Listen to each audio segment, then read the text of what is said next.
یہ عبداللطیف صاحب ہیں جرمنی سے، اوریجنلی ملتان سے ہیں لیکن جرمنی میں رہائش پذیر ہیں۔ وہ کہتے ہیں کہ جی مریم نواز نے اعلان کیا ہے کہ جو ہمارے رہنماؤں کو ایک مارے گا ہم اسے جواب میں 10 ماریں گے۔ جن کارکنوں نے لیگی رہنماؤں پہ حملہ کیا ان کی تصاویر کے ذریعے تلاش بھی شروع کر دی گئی ہے۔ تو میرا سوال یہ ہے کہ ہمارے رہنما پھر کبھی نہ کبھی کہیں نہ کہیں ایک ہو جاتے ہیں۔ سبحان اللہ، بڑی خوبصورت بات کی ہے۔ ان کی بے شرمیوں ڈھٹائیوں کا تو جواب نہیں ہے، لیکن یہ کارکنوں کو کیوں استعمال کرتے ہیں؟ اگر کوئی مرتا بھی ہے تو وہ عام آدمی ہی مرتا ہے، انہیں تو کبھی یہ خراش نہیں آئی۔ عبداللطیف صاحب بڑی کمال کی بات کی ہے۔ ایک زمانہ تھا جب ڈیگز ڈرون تھے بے نظیر بھٹو مرحومہ اور نواز شریف، گھمسان کا رنگ تھا اس ملک میں، یہ ایک دوسرے کے ساتھ جو کر سکتے تھے وہ کر رہے تھے۔ اس زمانے میں ہمارے ایک بزرگ تھے، میرا ان کے ساتھ بڑا احترام محبت کا رشتہ تھا، ارشاد حقانی صاحب، حرف تمنا کے عنوان سے وہ کالم لکھتے تھے۔ تو انہوں نے کہا کہ بھائی کچھ گیو اینڈ ٹیک کرو، کچھ لے دے کرو، کوئی یہ کرو کوئی وہ کرو، کوئی مفاہمت کا۔ تو میں نے ایک کالم لکھا جواباً، تو اس میں میرے سے تھوڑی سی عمر بھی میری بہت پرانی بات ہے، ذرا کم تھی، تو تھوڑی سی، زیادہ نہیں، بہت تھوڑی سی میرے سے نا تھوڑی پروٹوکول میں کمی آ گئی، تھوڑی سی میں زیادتی ہو گئی مجھ سے، تو ان سے میں نے معذرت بھی کی۔ تو میں نے کہا حقانی صاحب کیوں آپ عوام دشمنی پہ اترے ہوئے ہو؟ یہ ریچھ کتے کی لڑائی ہے، ان کو لڑنے دو، دونوں ہی کمزور ہوں گے ایک دوسرے کو مار مار کے، دونوں ہی بلیڈ کریں گے، ان کو کرنے دو۔ آپ ان کو گیو اینڈ ٹیک کا اور مفاہمت کا سبق سکھا رہے ہو۔ اگر اف دے جوائن ہینڈس تو عوام کا تو برا سائی بڑا غرق ہو جائے گا، کوئی اس طرح کا تھا۔ اچھا، اس کے بعد ایک سٹیج آئی جب میں نے لکھا، جو اس زمانے میں میرے ریڈرز تھے الحمدللہ بے شمار، آج بھی ان کے ساتھ رہا ہے، پیار محبت کا تعلق ان کے ساتھ قائم ہے۔ تو میں نے لکھا، میں نے کہا کہ جب یہ بالکل پیک پہ چلی گئی یہ لڑائی، تو میں نے لکھا کہ وہ وقت دور نہیں ہے جب آج کے یہ دونوں دشمن بی بی اور بابو، یہ میں نے ان کے نام رکھے ہوئے تھے، بی بی بے نظیر بھٹو اور بابو نواز شریف۔ تو میں نے کہا بی بی اور بابو یہ لڑتے لڑتے ہو جائے گی گم، ایک کی چونچ اور ایک کی دم، اور یہ پھر ذلیل و خوار ہو کے آپس میں بھائی بہن بنیں گے، راکھی باندھی جائے گی، اور پھر یہ ایک ٹرک پہ چڑھ کے بحالی جمہوریت کی تحریک چلائیں گے۔ اچھا، اور یہ ہوا، وہ جو لندن میں ہوا، میثاقِ پتہ نہیں میثاقِ جمہوریت، وہ کیا تھا؟ بے نظیر بھٹو کا جدہ جانا، وہ راکھی باندھ نہیں تھا اور کیا تھا؟ ڈھیٹوں کی طرح پھر۔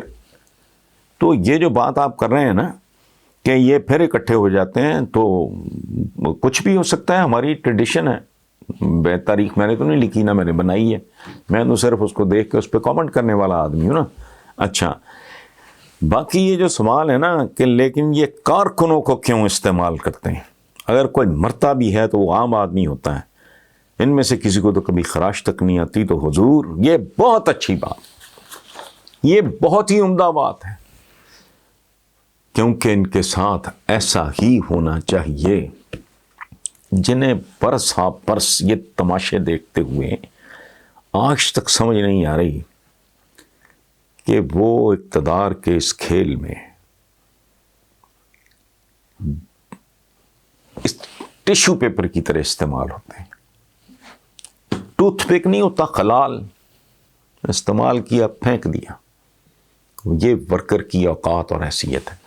کسی کو ہڈی چھچڑا ڈال دیا وہ علیحدہ بات ہے، کوئی وہ کہیں کو ٹھیکہ لے دیا سائیکل سٹینڈ کا، تو فلانا کسی کے بچے کو کوئی کارپوریشن میں، وہ جسے کہتے ہیں گھوسٹ امپلائیز، کہ وہ تنخواہ لے جایا کر آ کے، باپ کا ملک ہے جو مرضی کرو۔